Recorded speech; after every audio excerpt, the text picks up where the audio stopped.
आज की deep dive में हम सत्यार्थ प्रकाश के षष्ठ समुल्लास में जो प्राचीन वैदिक राजनीति और राज प्रजा धर्म पर विचार दिए गए हैं उन पर एक नजर डाल रहे हैं।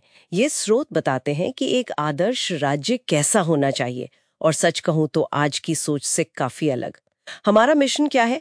इस प्राचीन शासन व्यवस्था को समझना, इसकी बनावट, राजा और प्रजा के कर्तव्य और सबसे जरूरी शक्तियों का संतुलन।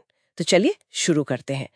पहली ही बात जो मुझे काफी चौंकाने वाली लगी वो ये कि राजा को चुनने का, यहाँ तक कि हटाने का अधिकार भी प्रजा को था, मतलब विद्वानों के जरिए। इसका मतलब राजा सबसे ऊपर नहीं था, जैसा हम आम तौर पर सोचते हैं राजतंत्रों में। बिल्कुल। और सबसे आकर्षक बात यह है कि यह पूरी व्यवस्था किसी एक इंसान को सारी शक्ति देने के बिल्कुल खिलाफ है।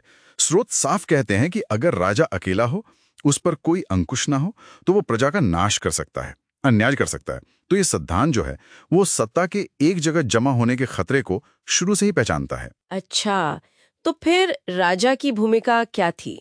अगर वो सर्वोच्च नहीं तो मुख्य काम क्या था उसका? देखिए, राजा का सबसे पहला और सबसे जरूरी काम था खुद अच्छी तरह शिक्षित होना, और फिर न्याय के साथ, बिना किसी पक्षपात के, प्रजा की रक्षा करना। बिल्कुल वैसे जैसे एक पिता अपनी संतान की रक्षा करता है। और चुनाव का तरीका भी खास था। देश के जो सबसे गुणी विद्वान हैं वो मिलकर चुनते थे। और हाँ, अगर राजा नालायक निकले, अत्याचारी हो जाए, तो उन्हीं विद्वानों और प्रजा को उसे हटाने का भी पूरा अधिकार था। और राजा बनने के लिए योग्यताएं, वो भी यकीनन काफी कड़ी रखी गई होंगी। हाँ बिल्कुल, राजा को अपनी प्रजा में सबसे अच्छा होना चाहिए, शारीरिक बल भी, मानसिक बल भी, शत्रुओं को जीत सके, और सबसे अहम, उसका अपना गुण, कर्म, स्वभाव सब प्रशंसनीय हो, लोग उससे सीख सकें। सच बोलने वाला, धार्मिक, पढ़ा लिखा होना तो अनिवार्य ही था। स्रोत में राजा की तुलना कई शक्तियों से की गई है। ये बड़ा रोचक है। इंद्र, यम, सूर्य, अग्नि। हाँ, वो तुलनाएं दिखाती हैं कि अपेक्षाएं कितनी ऊंची थी। इंद्र यानी ऐश्वर्य देने वाला, यम मतलब निष्पक्ष दंड देने वाला, सूर्य ज्ञान और धर्म का प्रकाश फैलाने वाला, अग्नि दुष्टों का नाश करने वाला, वरुण पापियों को पकड़ने वाला, चंद्रमा अच्छे लोगों को खुशी देने वाला, और वित्तेश यानी खजाना भरने वाला। बाप रे, इतनी सारी भूमिकाएं! ये तो सिर्फ शासक नहीं, समाज का रक्षक और पोषक भी था। बिल्कुल। अब आते हैं शासन व्यवस्था पर। आपने कहा राजा अकेला सब कुछ नहीं करता था। ये 3 सभाएं थीं, विद्यारय सभा, धर्मारय सभा और राजारय सभा। ये क्या थी? इनका क्या रोल था? हाँ, ये सभाएं ही आप कह सकते हैं शासन की रीढ़ थीं। इनका मुख्य काम था राज्य चलाने में राजा की मदद करना, और ये पक्का करना कि राजा निरंकुश न बन जाए। राजा को इन सभाओं के नीचे रहकर काम करना होता था।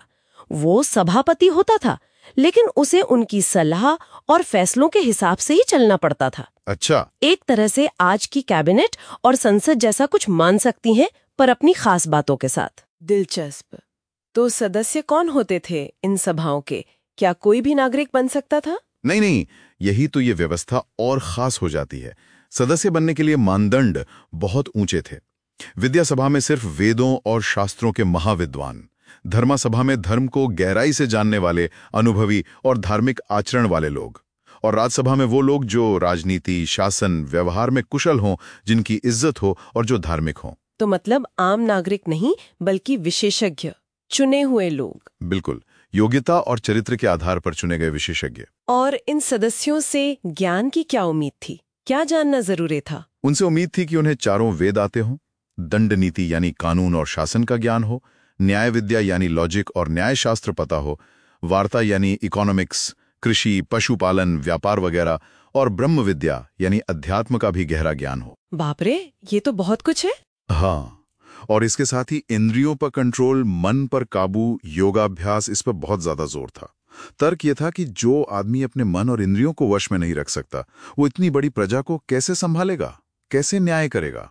ये बात तो आज भी उतनी ही सही लगती है। बिल्कुल। सोचिए, आज के हिसाब से भी कितनी सही बात है। अच्छा, अब एक बड़ा सवाल, कानून कैसे बनते थे? क्या इन सभाओं में वोटिंग होती थी? बहुमत से फैसले होते थे जैसे आजकल होता है? नहीं, और यहीं पर यह व्यवस्था शायद सबसे अलग और अनोखी है। कानून या कोई भी जरूरी फैसला सिर्फ बहुमत मतलब बहुसम्मति से नहीं होता था। बल्कि विद्वानों की सर्वसम्मति या जो सबसे योग्य है उसकी राय से होता था। गुण सम्मति कहते थे इसे। अच्छा, बहुमत से नहीं। जी नहीं। महर्षि मनु का एक श्लोक भी है जिसका मतलब है कि एक वेद जानने वाला विद्वान सन्यासी जो कहे उसे धर्म मानो, हजारों लाखों अज्ञानी या मूर्ख मिलकर जो कहे उसे नहीं। इसीलिए सभाओं में अयोग्य या मूर्ख लोगों को शामिल करने की सख्त मनाही थी। ज्ञान और योग्यता का वजन संख्या से कहीं ज्यादा था। तो ये आज की जो लोकप्रिय डेमोक्रेसी की धारणा है उससे तो बिल्कुल ही अलग है। यहाँ ज्ञान को, क्वालिटी को क्वांटिटी से ऊपर रखा गया है। ये पूरा सिस्टम असल में शक्ति संतुलन पर टिका था, है ना? बिल्कुल सही कहा आपने। ये एक बहुत बारीक संतुलन साधने की कोशिश थी। देखिए, राजा सभा के अधीन था, उसे सभा की बात सुननी पड़ती थी। वहीं सभा भी राजा के अधीन थी क्योंकि राजा सभापति था और आखिरी फैसले में उसकी भूमिका थी। और सबसे ऊपर राजा और सभा दोनों प्रजा के प्रति जवाबदेह थे, उनके अधीन थे। और उधर प्रजा भी नियमों और सभा के फैसलों के अधीन थी।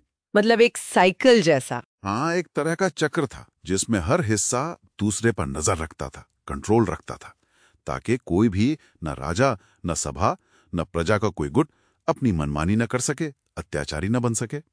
ये एक दूसरे पर निर्भरता और जवाबदेही का सिस्टम था। तो इस सारी बातचीत का निचोड़ क्या है? ये जो प्राचीन विचार हैं, ये इस ऐसी सरकार का नक्शा खींचते हैं जो व्यक्ति पूजा की जगह संस्थाओं पर, योग्यता पर, जवाबदेही पर और शक्ति को बांटने पर जोर देती है।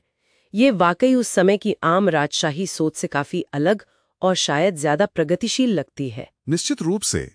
और ये आज हमारे लिए भी एक जरूरी सवाल छोड़ जाती है कि क्या ये प्राचीन सिद्धांत, जहां चुना हुआ पर योग्य और जवाबदेह नेता हो, जहां विशेषज्ञों की परिषदें शासन करें, जहां बहुमत के बजाय ज्ञान और विवेक को तरजीह दी जाए, क्या ये सिद्धांत आज की हमारी आधुनिक बहसों को कोई नई दिशा दे सकते हैं?